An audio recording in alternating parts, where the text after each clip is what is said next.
tricycle. Isang komportabling sasakyan. Pangunahing transportasyon ng mga taong di kalayuan ang pupuntahan. Halos lahat na ata ng sulok ng bansa, mapasyudad man o probinsya, ay may tricycle upang magamit na transportasyon. Sa aming mga estudyante, ay malaki ang naitutulong nito sa araw-araw naming pagpasok sa eskwela. Ganon din naman sa ilan sa mga nagtatrabaho. At narito na nga ho ang dokumentaryo ng ikalawang grupo paukol sa mga kababayan natin ang trabaho ay pagtatricycle. Isang kulang at minsan ay sobra. Ang bayad ng pasahero ko minsan masungit pa. Kung nga po tayo ngayon sa bayan ng San Jose Rizal, saan ang pangunahing anak ko at pinagkakakitaan ng mga tao ay pagpapasada ng tricycle driver. At ito sa ating mga karanasan ng mga tricycle drivers sa San Jose Rizal, kami po ng aking grupo ay nagkaroon ng pakikipagpareham sa dalawang tricycle drivers.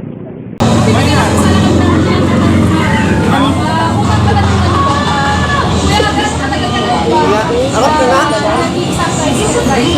Matagal na, di ba naman? Kuya, bilang isang tricycle siya. Magkano pa po yung Mga second hand eh. anong oras yung tulog mo yung Mga 25, mga 6, tapos umuwi ako ng 4, o kaya 5, gano'n. home? Sa gabi po. Sa gabi, hindi na ako makapag-trip sa gabi, dahil malabo na. So, maaga po tayong bumising para kapagpasada. Eh, matagal ka na po ba nag-tricycle driver? Ilang taon na?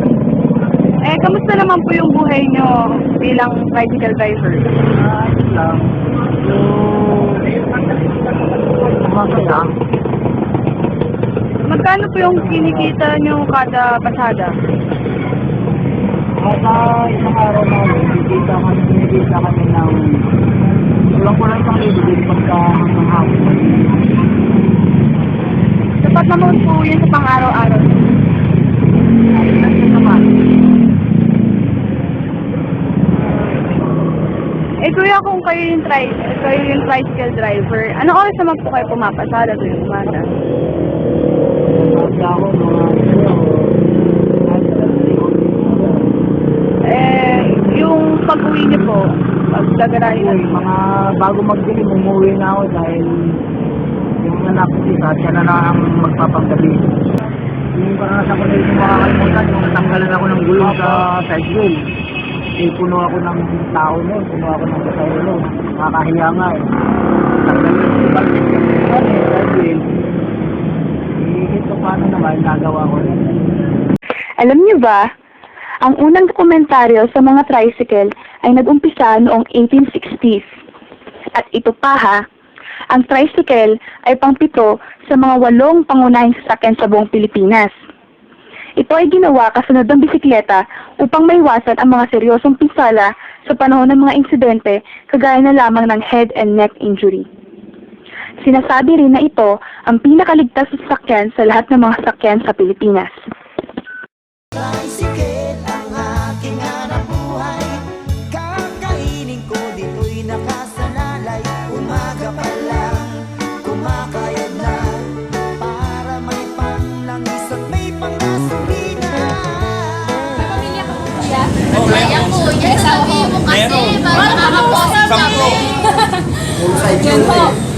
Sa kinikita niyo po, paano niyo po ba napagkakasya yung kinikita po ninyo?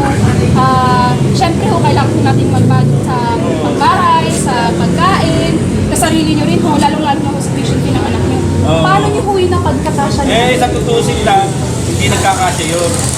Kasi nadami nga naman ako, hirap ng buhay. Tapos, umuutang na lang ako sa 5-6. Yan ang nangyayari. Pagtulungan. So, nangyayari po, mga sa kinikita niyo po, may napupunta pa rin po sa pagbabayad ng utang. Oo. Halos na. Pasukan na ako ay busy-busy sa pagsakay at pagbaba ng mga estudyante.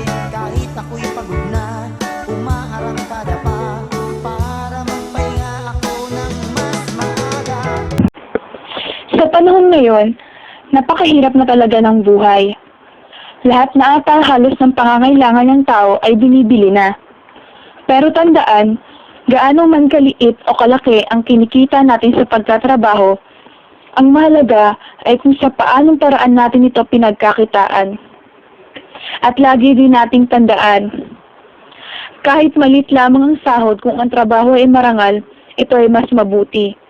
Ngunit kung malaki nga ang iyong kinikita, ngunit sa masamang paraan mo naman ito nakukuha, hindi ito maganda. Kaya ako ay nag-tricycle lang. Mahirap talagang kumita ng pera. Kahit na ganito itong buhay ko, kay sarap kumain ng pinaghirapan ko.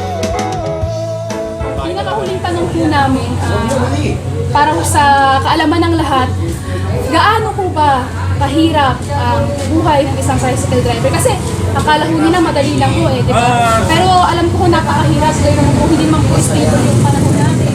Minsan umaaraw, minsan umuulan, kasi hindi rin po natin kilala kung anong pag-uugali meron yung ating mga pasahero. Sobrang hirap. Kaya lang na walang sa tiyaga dahil sa marami tayong pamilya na pinagkakagastusan sa bahay. Yan. Ulan, araw, kahit mapasma kami, basta may makain na kami sa araw-araw. May kasama na tayo kamo na stroke. Ang dami namin kasama na i-stroke dito. Maraming salamat din sa inyo. Ano naman po yung may pagmamalaki dito? Ay, siyempre. Yung malaki namin, yung hanap buhay namin dahil malinis. Malinis sa kahit marami talaga natin mababakuri. Ha? Pero malinis ang hanap buhay namin ito. Salamat, Kuya! Okay, okay.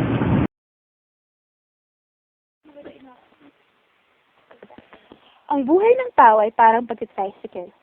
Araw-araw kang nakikipagsapalaran sa kalsada ng buhay. Minsan, kailangan mong bilisan para magabol ng mga oportunidad. Minsan naman, kailangan mong tumigil o huminto para hindi makasagasa ng damdamin ng iba. Mga overtake, marami ang mga yan. Pero manatili ka pa rin nga sa tamang bilis. Kadalasan, tayo nakakaslabag na tala sa mga traffic signs na hindi natin napapansin o hindi natin nararamdaman. Pero ano man ang mangyari, andyan ang Panginoong Diyos na nagsisilbing gasolina ng ating buhay para patuloy pa rin ang pagtakbo natin sa kalsada ng buhay.